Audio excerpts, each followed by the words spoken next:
so poignant and so moving, and that they are motivated to change their ways. The government side would like to start with our definition of this motion, which is we would want to prosecute children who repeatedly commit crimes as adults. So, we define children as people from ages 0 to age 18, because 18 is the legal age when they can become an adult. So, what is our stance for today?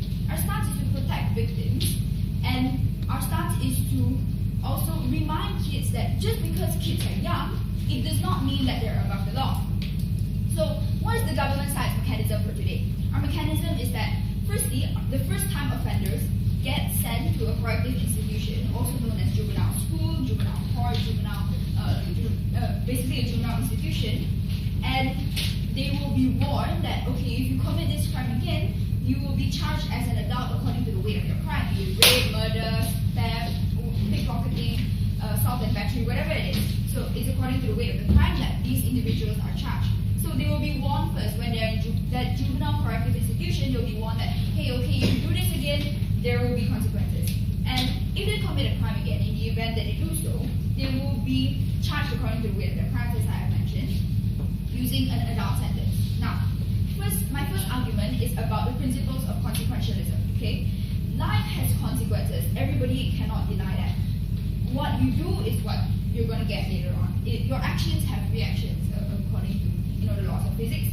And just because you are young, it does not mean that you are above the law. It doesn't mean that the law will look lightly upon you if you have been warned that you have committed a crime, and if you do it again, you are fully aware of the consequences that the law will provide to you, and you will, basically you'll be warned of your consequences, and you do it again, those consequences have to be accepted, they have to be faced, because you cannot shirk from the responsibility of your consequences.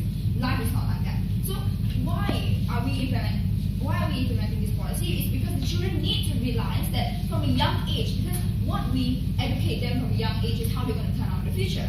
Like, for example, I'll just give you a tried and tested method for this. Let's say your parents tell you, okay, before every meal you have to wash your hands. So you grow up and you realize, okay, I have to wash my hands because germs, etc., etc. So how they educate you is how you are in the future. So children, whatever background they may come from, some may come from family backgrounds that are less than desirable, they need to be taught bad from good at an early age to ensure they don't repeat this mistake.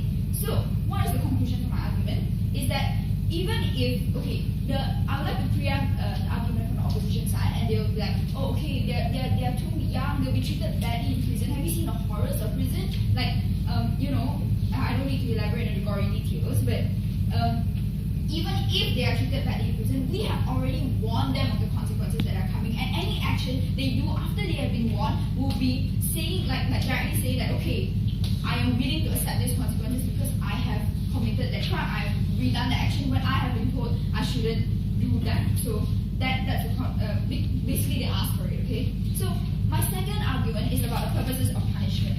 So what is the government trying to achieve by giving them punishment? How will this benefit both the kids and the citizens and anyone they may potentially harm or not harm later on? So the first purpose of punishment is rehabilitation. So this gives time for children to reflect, and it serves as an incentive for children who have failed to realize the severity of their actions in juvenile school, in juvenile court. Okay, so it gives time in like prison or whatever sentence they may be facing that, hey, this is wrong, I shouldn't do this again, come out. So the second reason for punishment is justice. The victims will get retribution for any inconvenience, the death of a family member, the loss of $25,000 from the safe, whatever it is. So the children will be paying penance for the inconvenience they have caused, which is only fair as we have already warned them and they have caused that inconvenience. So action equals reaction. So, and it also, justice also reinforces the law, and it makes people take the law seriously, because if you don't reinforce the law, people will start thinking, they will start thinking, okay, the law doesn't do anything about this. It will be like another incentive for children to continue committing crimes, as my second speaker will elaborate later on. And the third reason for punishment is incapacitation. So serving sentence will prevent them from harming others while they're incarcerated. So which is, the purpose of the prison. So, and the fourth and the last purpose of the prison is deterrence. So it prevents children from further wanting to commit future crimes because they have seen exactly what a prison is, they have seen the horrors, and they have seen exactly how bad the conditions of the prison are, and they will not be so motivated to commit any future crimes. So, and the conclusion for this argument is that the punishment gives benefits to the victim, as I've said, in justice and incapacitation. Nobody else can be harmed, and the victims will get retribution, and also the perpetrator, because they will be less motivated to commit future crimes.